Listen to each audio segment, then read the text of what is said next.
Welcome to the Practiceology 7 Questions in 7 Minutes podcast. I'm your host, Paul Wright.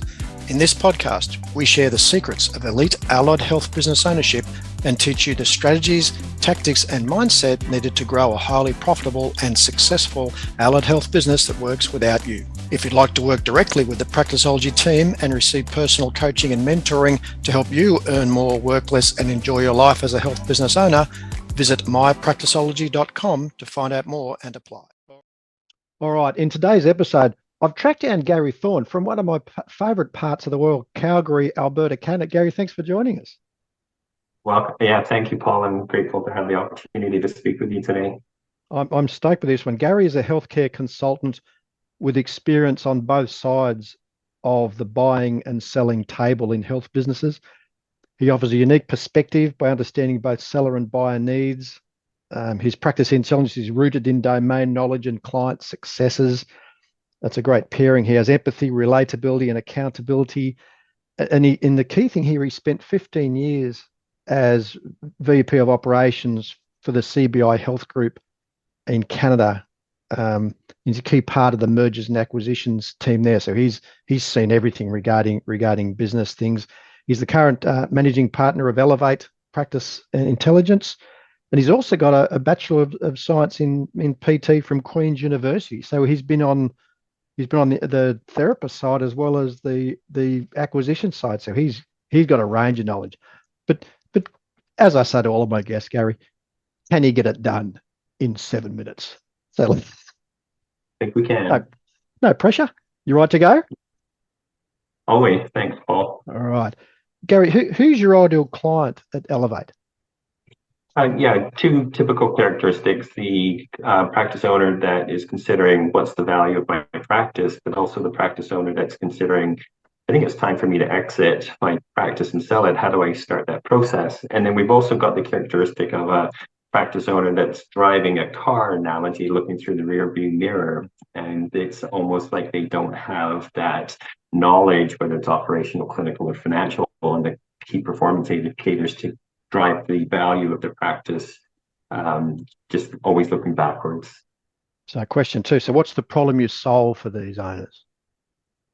Yeah, at Elevate, we make it downright easy for practice owners to extract more profit from their business, which in turn creates a greater sense of agency for practice owners over their wealth creation. So it is just about getting them to that finish line. Most 70% of practice owners have the value of their business into their financial freedom plan. So we want to make sure that they get there. Got it. Question 3, with about 5.5 minutes left. Typical symptoms that you've seen, Gary, from owners when they don't have enough profit, or even they're getting ready for sale. What are the symptoms? Yeah, it's like, what does it sound like when a practice owner realizes their practice is worth 50% less than what it should be? And that is that they've given half of their practice away in compensation increases to their clinicians. And it's 10 points on the bottom line that they've moved their direct margin from 48% to 58%, and they've just given it away. And that's one of the biggest problems, if not the biggest problem, that we're seeing in practices today. Okay, question 4 then. Common mistakes. You've said one of them. So is it overpaying staff? What are the other common mistakes that owners make when they're in this process of getting ready for sale or increasing profitability? Right. There's still this automation bias and automation complacency to data, and there is this chasm between the data from a practice management software and the timely information that you receive from an accountant. And the chasm is they don't have a profit and loss statement. They don't have these key performance indicators on a lead measure.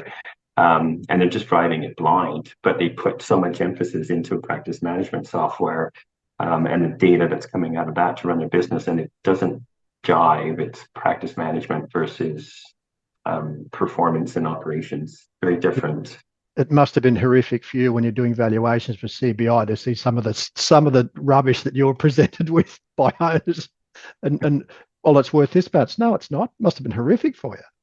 It was, and I think I can say out loud that it was 80 to 90% of practice owners that showed up to have their clinic purchased by CBI Health, and I can say that out loud. It was they were just rejected. There was no cash. There was not enough cash to do the transaction, to do that transaction. So it was the most common tell that there was just no cash. Yeah.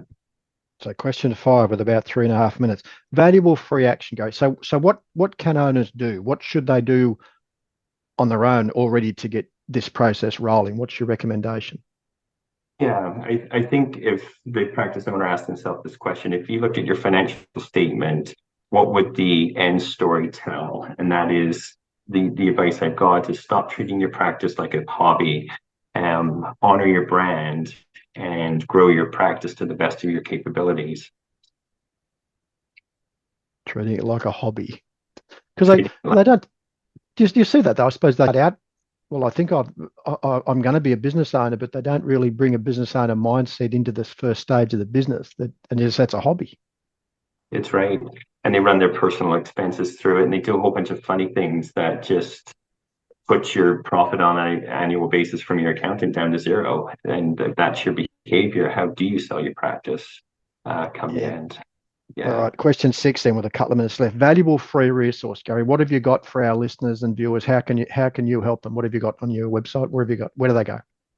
Yeah, so they go to elevatemypractice.ca, and on there is a series of 3 Sell My Practice videos. One is on external buyers, one is on the valuation of my practice, and the other one is related to external buyers and exit plans. So there's 3 in there. I think I might have said one twice, but I think I've got them all across. So 3 videos on how to exit or sell my practice. And what's the website again? Where do they go? They go to elevatemypractice.ca.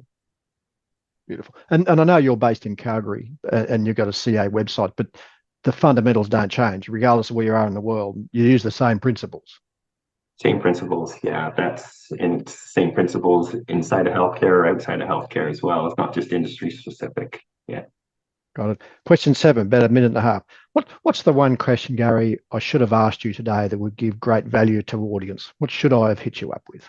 I think the question is, how does Elevate help practice owners create more income or more profit in their practice? And there's 3 basic tenets, and they're just the same tenets if you're managing microeconomic volatility or you're working in your practice. One is raising the prices to ensure your margins. 2 is reducing your exposure to fixed costs. And 3 is the liberation of your working capital to get growing in your business. So pretty straightforward on just margin growth. Yeah. When I do these interviews, Gary, I'm always looking for the headline or the title of the presentation. And yours came to me. Don't treat your practice like a hobby. Which it just made sense. That's kind of what it's all about, isn't it? So where do they go, mate? What's the URL again to get the resources? Where do they go? It's elevatemypractice.ca. Beautiful. Well, check it out, Gary. Thanks so much, mate. You nailed it in 7 minutes. That wasn't an easy task with your area. No, awesome. I appreciate it, Paul. Thanks for the time, mate. Great to have you on the episode. Fantastic. Thanks for joining us. Yes, thank you so much. Cheers. And I'll see everyone on the next episode. Awesome. Thanks. Thanks for joining us on this episode of the Practiceology 7 Questions in 7 Minutes podcast. For more episodes and to subscribe, rate, and leave a review, head over to iTunes. And if you'd like to increase your health business profits, reduce your personal work hours, and spend more time with your family and friends, you can find out more about the Practiceology Mentor Program at mypracticeology.com.